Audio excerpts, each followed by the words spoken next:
Hey, what it do, Sports World, and welcome to the Real Untouchable Podcast with me, Ray Diz. I got my co-host on here tonight, Jay Moore. Hey, what's good with you, man? Not much, man. Let's get it. Hey, so y'all know, hey, the Super Bowl just passed.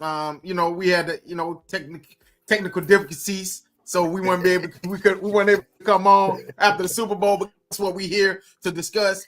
The San Francisco 49ers losing to the Kansas City Chiefs 25-22 as the Kansas City Chiefs win their second straight Super Bowl and the third Super Bowl in the last 5 years. Hey, before we get started, hey, make sure y'all hit the like button, the subscribe button, and also the share button. All right, and give us your feedback in the comment section. All right, and we can talk about this.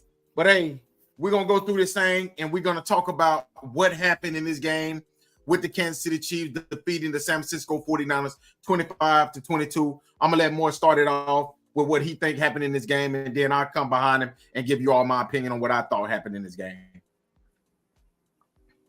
Man, I think this game right here came down to just execution.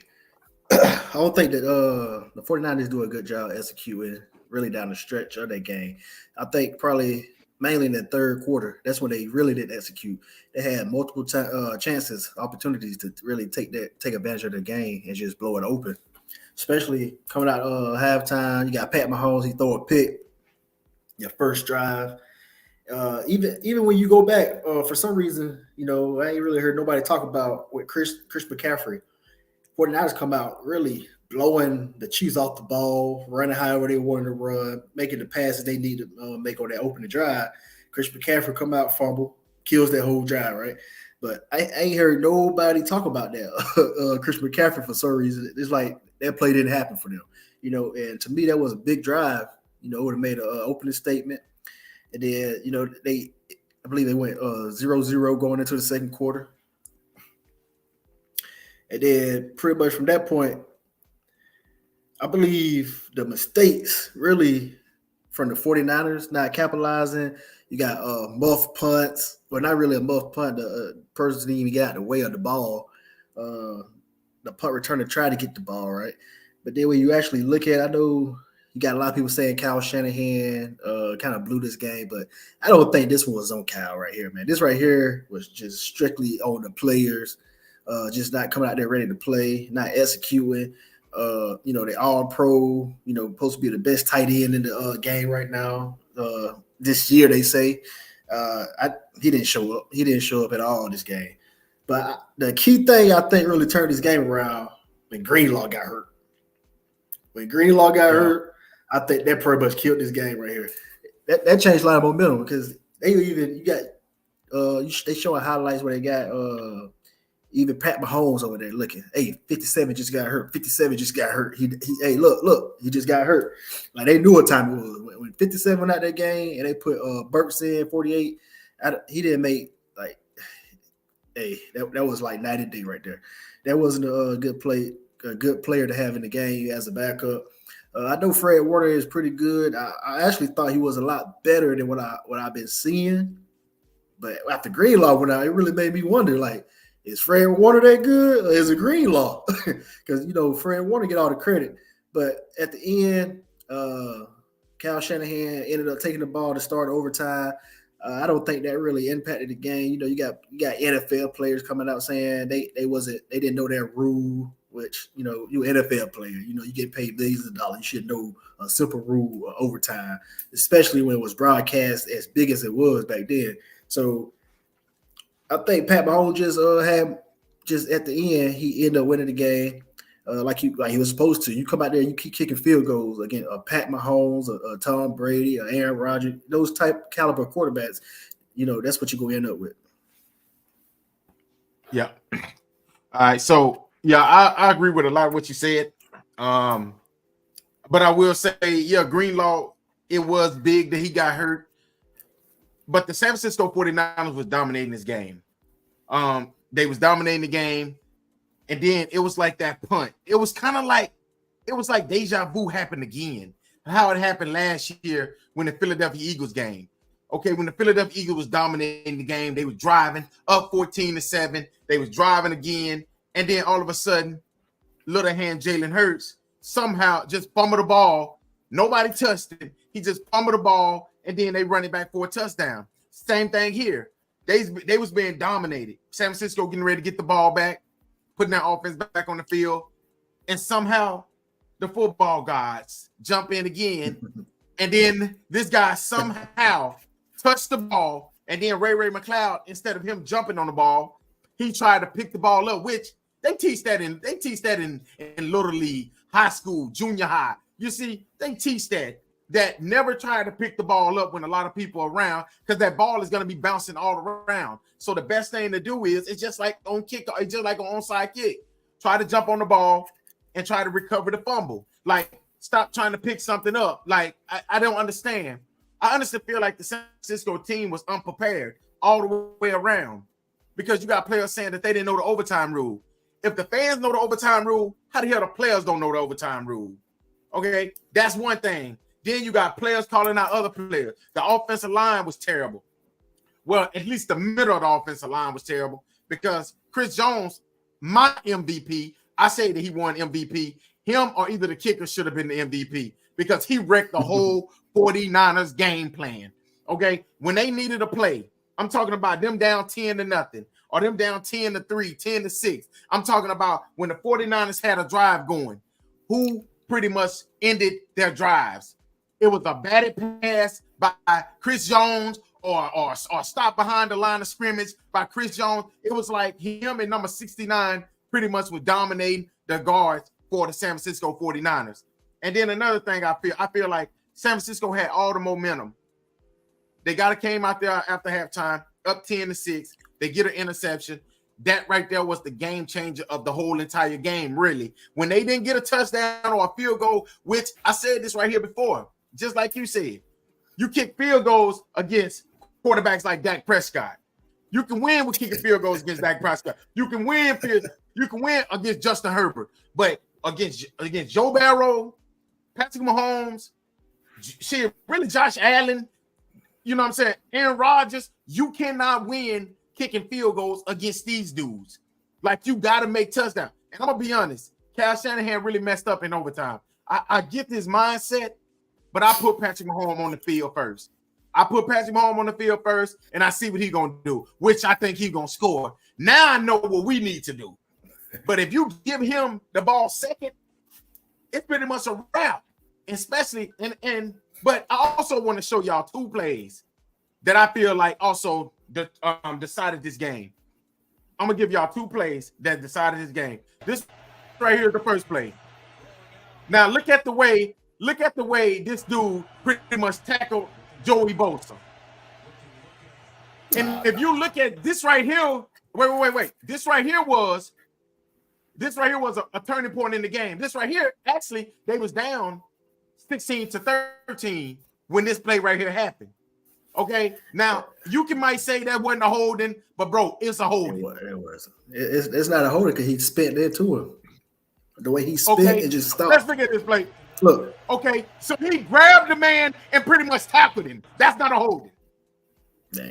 He never grabbed him.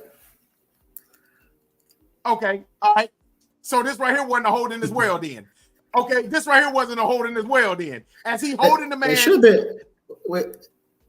So go ahead. But what I'm saying is, those plays right there are two important plays. I honestly feel like run that play back right there on Armstead, number 91. That should have been illegal contact to the face, illegal hand to the face on him, right? Look, he up under the man's helmet. He ain't touching. He ain't touching him in the face. Look, he not touching him in the face. He knocked the man's helmet off.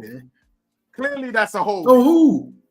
I feel like this right here, man. When it comes to you and the Chiefs, man, I feel like you allow them. You think you okay with them doing the things that they do. You know that they get a lot of they don't get a lot of calls against them. I feel like this game right here, honestly, should have been won by San Francisco even without these penalties. But I think you can't miss these type of penalties in a Super Bowl. I think that you can't overlook this happen. And I'm gonna tell you, I'm gonna be honest with you. I saw this right here happen at least 3 to 4 times where number 74 was actually holding Bosa when he was trying to spin, and you can't hold him. That's just the bottom line, dude. You just can't hold him. Okay, you can't hold him. You can't tackle him. You got to keep your hands right there in between the shoulder pads. So it was holding, and you don't want it like it. it's okay. The game is over with. But what I'm saying is, these are two important plays why the San Francisco 49ers lost this game. Because you have to make those calls. I think a big play also happened. What's his name? I believe his name Willis, right? The backup tight end when Kittle went out, and I think they went around their right side. I think McCaffrey went around the right side and actually got called back for holding.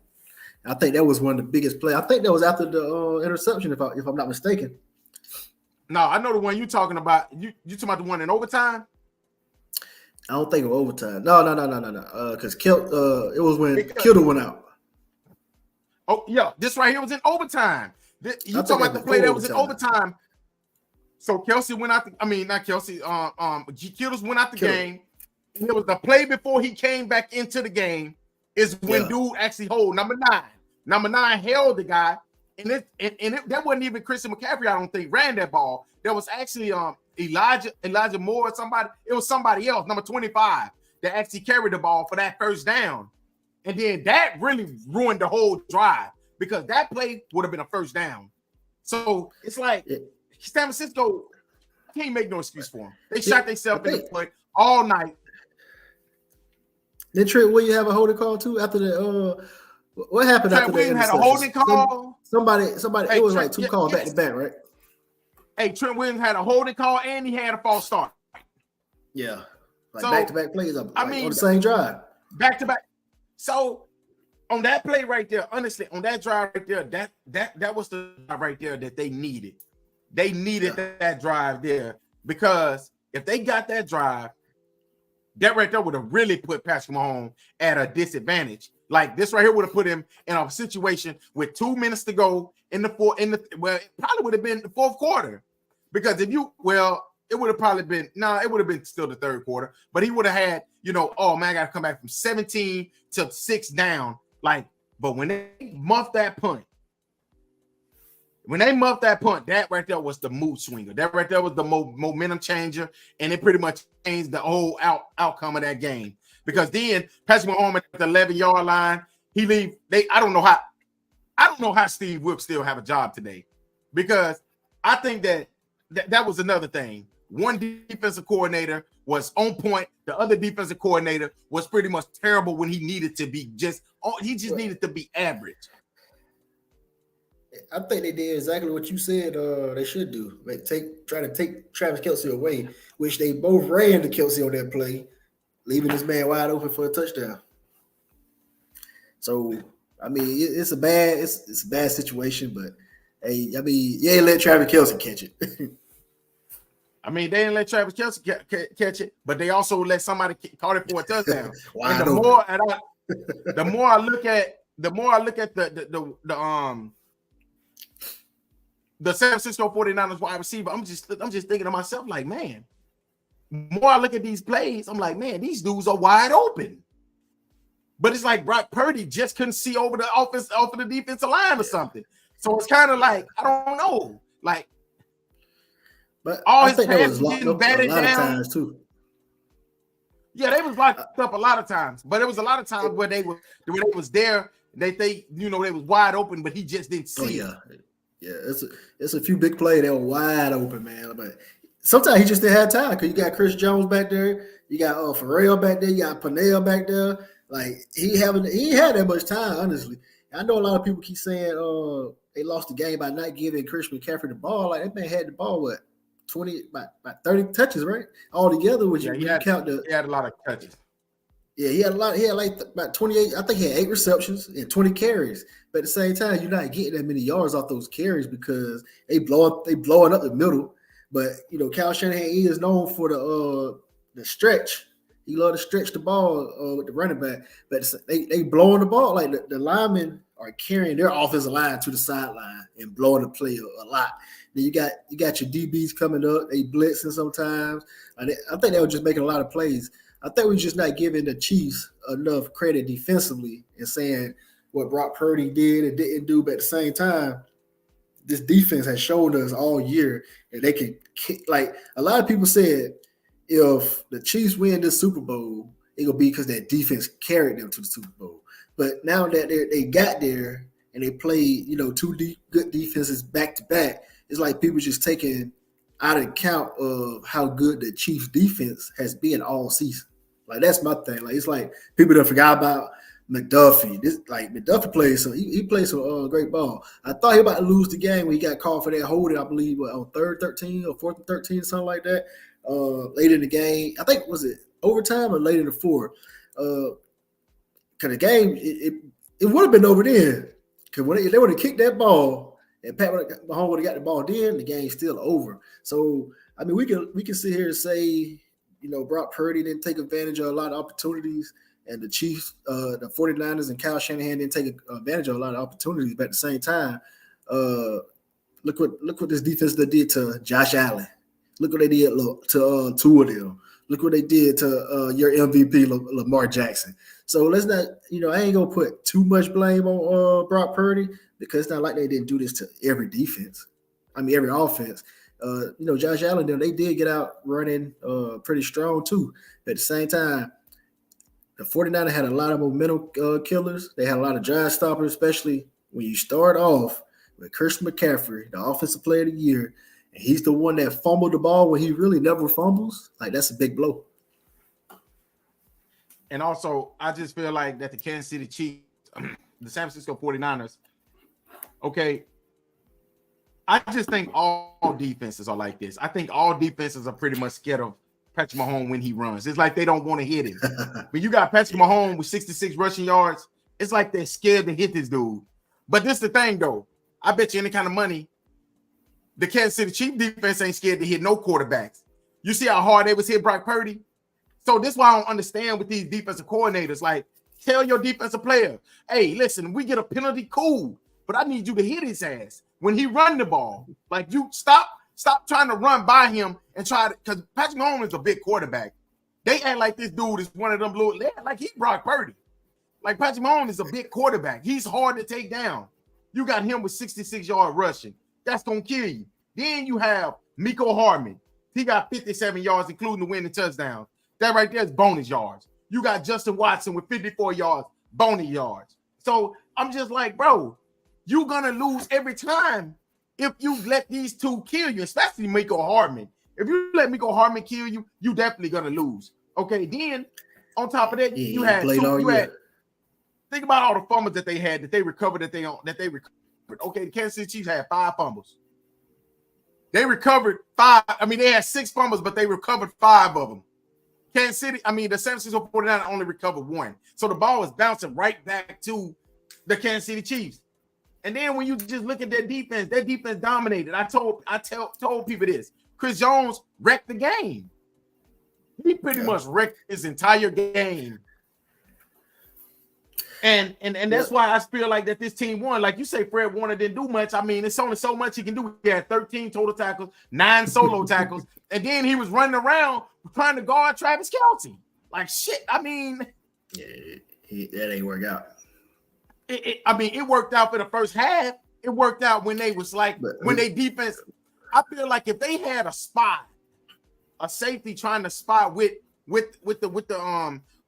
Fred Warner, then they would have had a better chance. But when you got when you have a tight end that just runs around, like basically he's just running around because he knows Patrick Mahomes is going to find him. So it's like it's so hard to stay with somebody that runs zigzagging and all this stuff. So that's why you need to get to the. And I'm gonna tell you one person that I was really disappointed with, and that's Chase Young.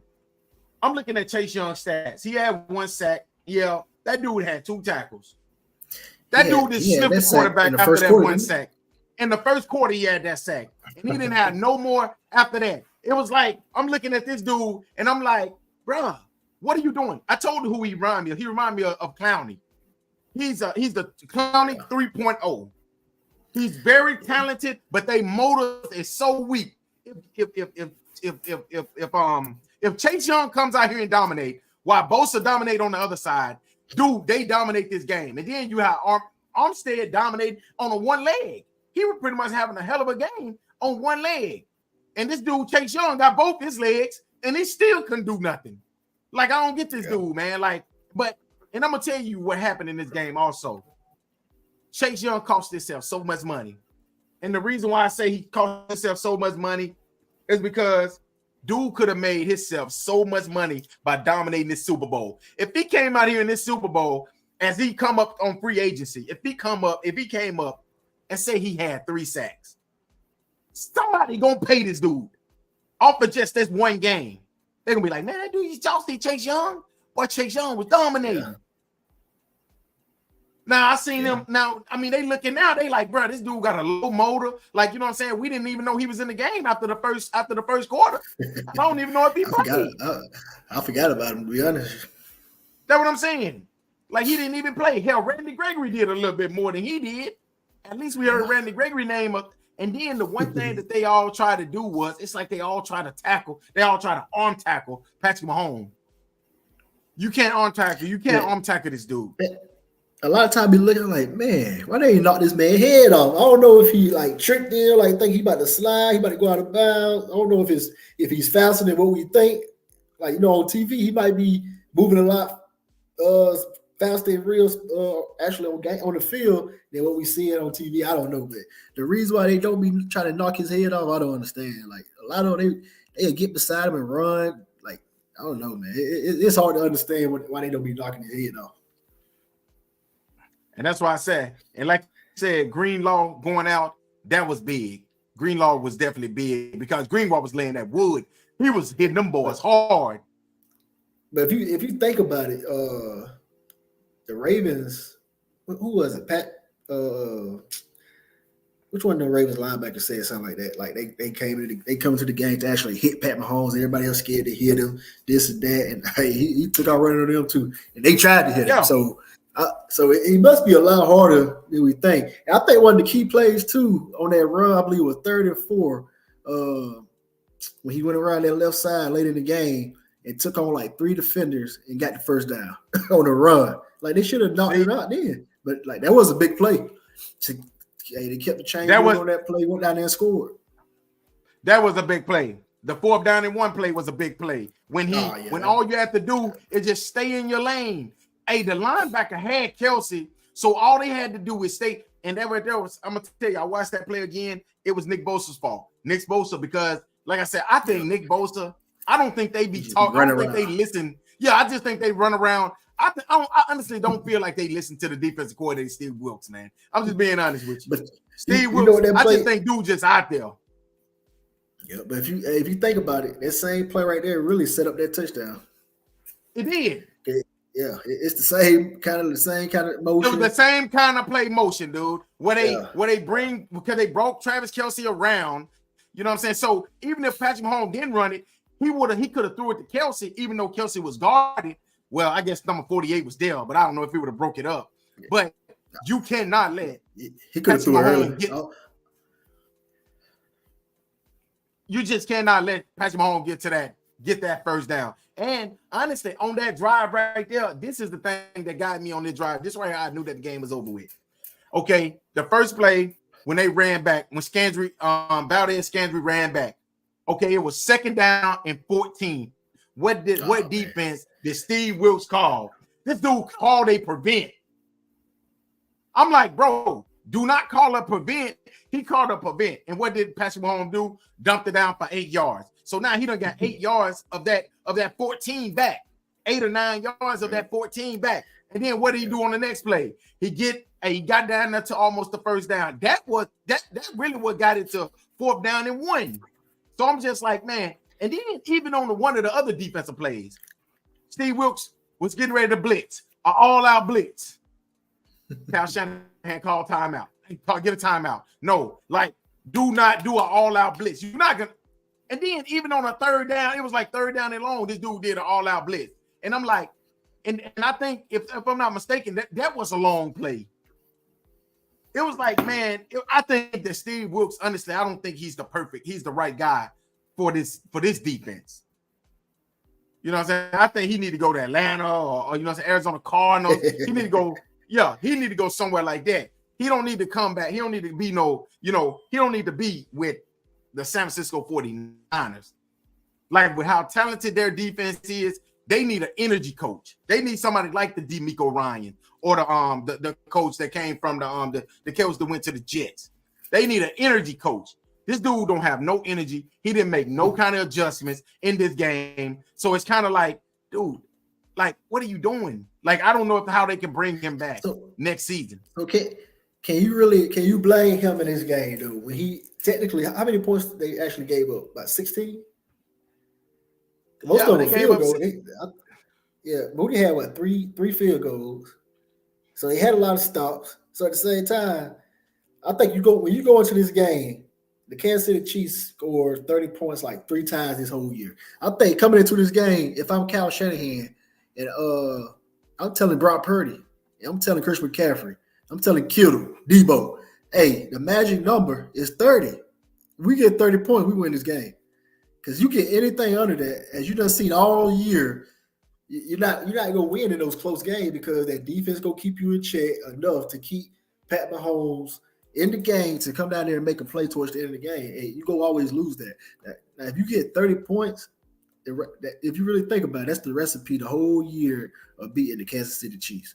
Like, I don't think, people talking about all this, knowing the rules. I don't think, honestly, like, if you look at the moment of that game, if you think about it, Kansas City Chiefs that defense was tired, man. Like, Mahomes, they were coming out there scoring, they putting them back on the field, and the 49ers just they drove the ball a lot, but they weren't getting no results out of it. They would get a lot of yards, but at the end of the day, they was not getting touchdowns. So that defense was worn out. You hear Tony Romo talking about how tired the defense is. They just driving the ball down in there. I mean, they drove the ball right down there in overtime. So if they score a touchdown, because think about it, they didn't block nobody, especially on third down. They didn't block nobody. The one question you got to ask: should you go for it on fourth down right there instead of kicking that field goal? Like, I'm gonna be honest, I was thinking about that at work today. Honestly, I might go for that. You in trouble anyway. So to be honest, I probably would have just went for it. I probably would have just tried my best on that third down to get as many yards as I can, and then I go for it on fourth down because it's like, I'm still in a bad situation because I'm about to get Pat Mahomes back the ball. He gonna get 3, or he gonna get this touchdown. But I understand what Kyle Shanahan was thinking. He was thinking, okay, we're gonna get these 2 points, but with these 3 points, you need touchdowns to beat Patrick Mahomes. You cannot get field goals and think you're gonna beat this dude. Just being honest. But let me ask you this: Do they come back from that 28-3 Atlanta versus the Patriots, where he kept trying to throw the ball, getting sacked, getting holding calls? Now he running the ball more overtime, and he took the 3. He made sure he got the 3. I think that probably came back into his mind too. Like, hey, let me just get 3 points on the board versus keep dropping back, getting all these holding calls. I think some stuff went back in his mind. Like, hey, let me just get some points on the board. Because I think in that moment, he called a perfect call because 2 people wide open. Like, nobody blocked nobody. And honestly, Brock Purdy, you got to stay in the pocket and actually throw that ball. You got to take that blow at the end of the game. Like, you just threw the ball. You got to take that one. Like, you get hit, you get hit. But you cannot just throw that ball away. Because we're not playing against time. We don't care about you getting sacked right now. You in field goal range. Like, stand up there, deliver the pass. Yeah. And also I'm gonna put a little bit of a little blame to that kicker as well, man. Because dude, you missed a damn extra point. Like, honestly, let's just be honest, dude. You know what I'm saying? You missed an extra point, bro. In this game right here, and they said it at the beginning, it was gonna come down to who have the better special team. And everybody that picked Kansas City, that's why they picked them. They said, listen, I'm picking Kansas City because they have the better special team.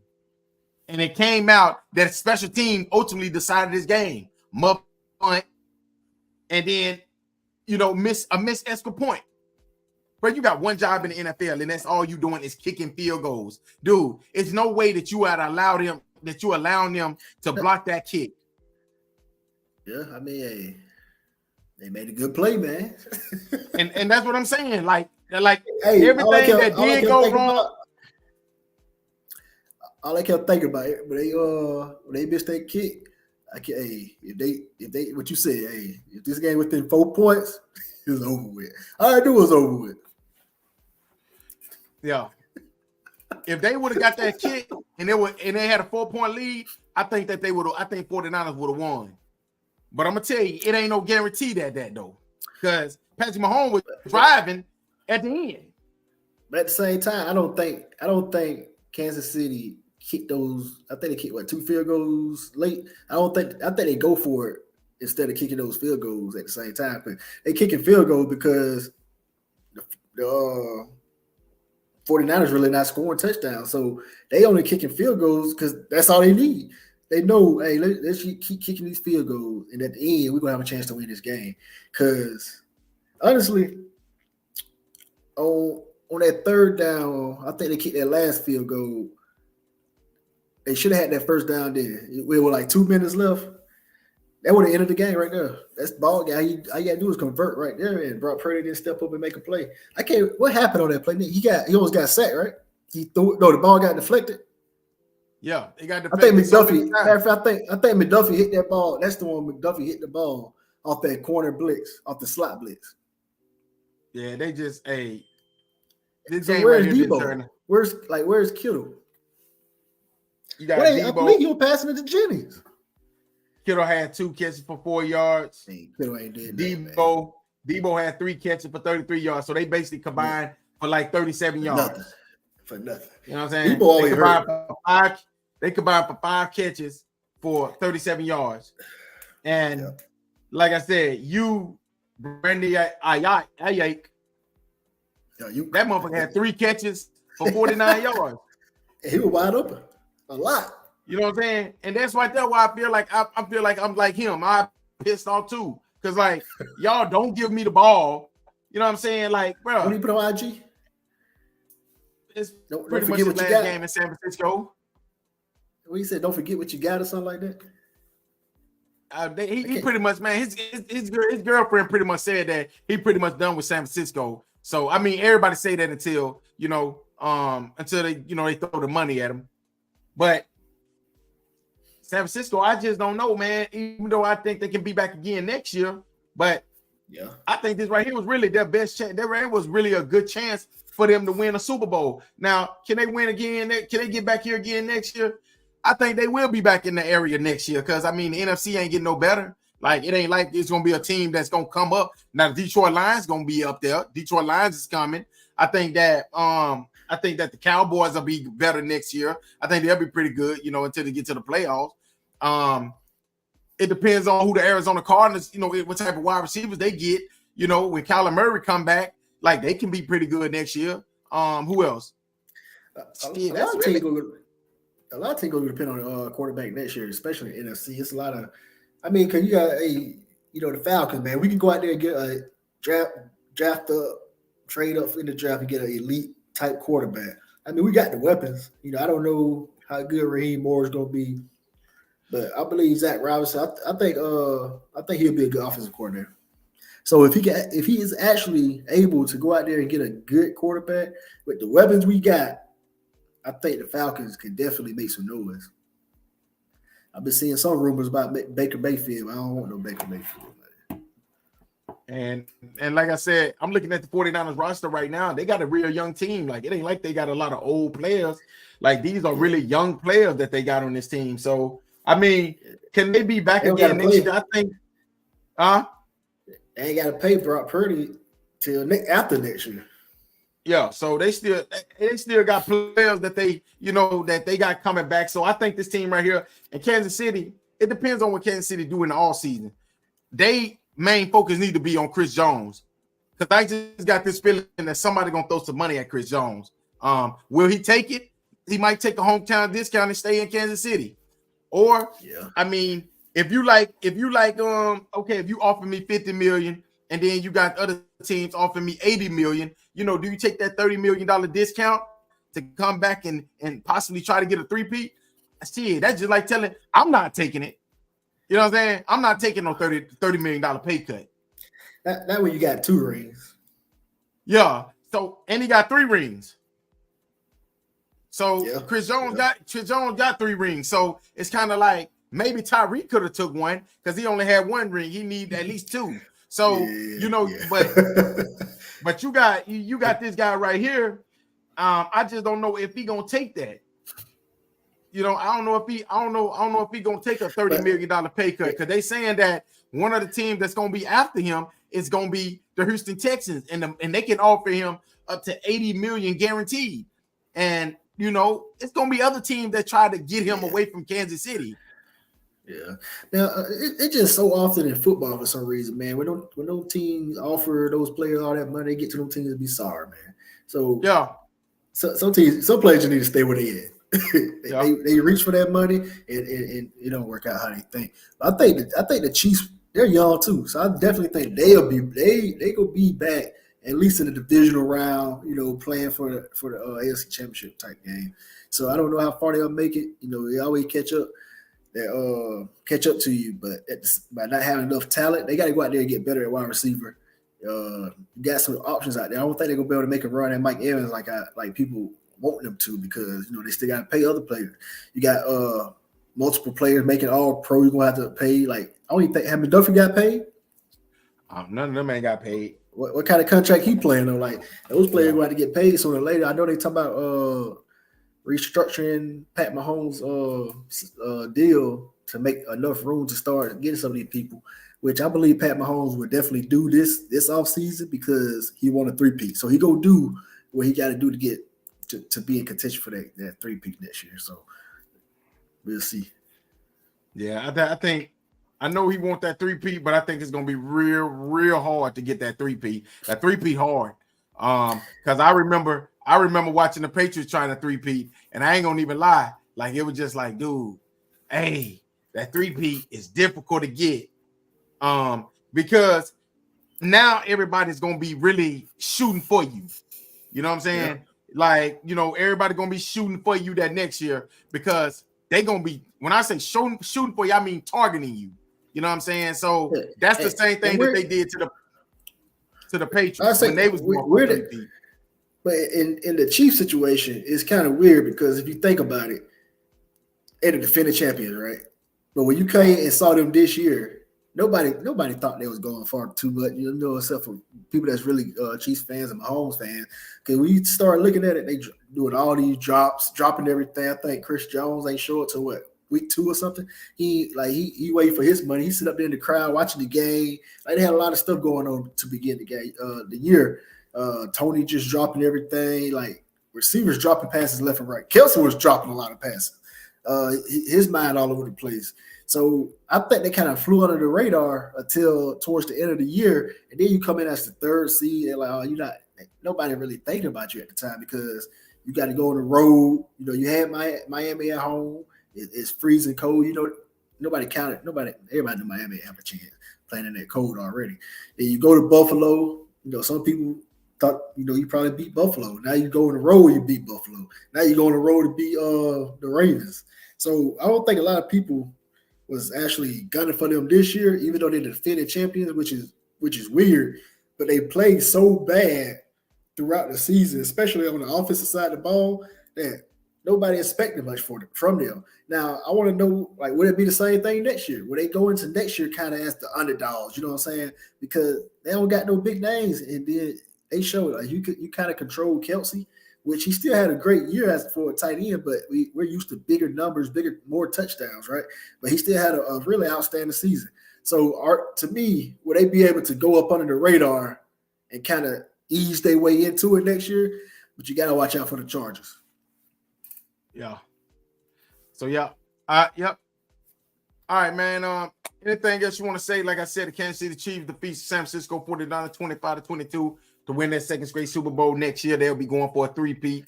I don't know if they can get it. Like I said before, I just think the 3-peat is really hard. Teams going to be shooting for you, gunning for you. And I think that the teams that, used to help you, like the Giants, and they starts to help other teams to beat you. You know what I'm saying? That's the same thing that they was doing with the Patriots. So, they'll trade a player to the Patriots. And then after they started winning, they became the villains of the NFL. So instead of them getting players like a Wes Walker, a player like, like that, like a Randy Moss, you know, it was hard for the Patriots to get those type of players because they was winning so much and everybody hated them. So what they had to do is they had to get like go through the free agency. Okay, this player get released and they go out there and sign them because nobody really wanted to do business with. Nobody wanted to trade because they was winning too much. So I think that that's going to be something that they have to deal with, like this coming up season by, you know, by them doing a lot of winning is nobody really not going to want to give them good players. You know, they're going to have to like go out there and overpay for a player or wait till they get released and then get them in free agency. But in the end, man, yeah, I'm gonna come back on here if you want to, man. We got to talk about Travis Kelce situation. And then after that, you know, that'll be pretty much it, man. So if you want to come back on, let me know. Hey, I'm about to go ahead and head off. Until next time, y'all have a great night.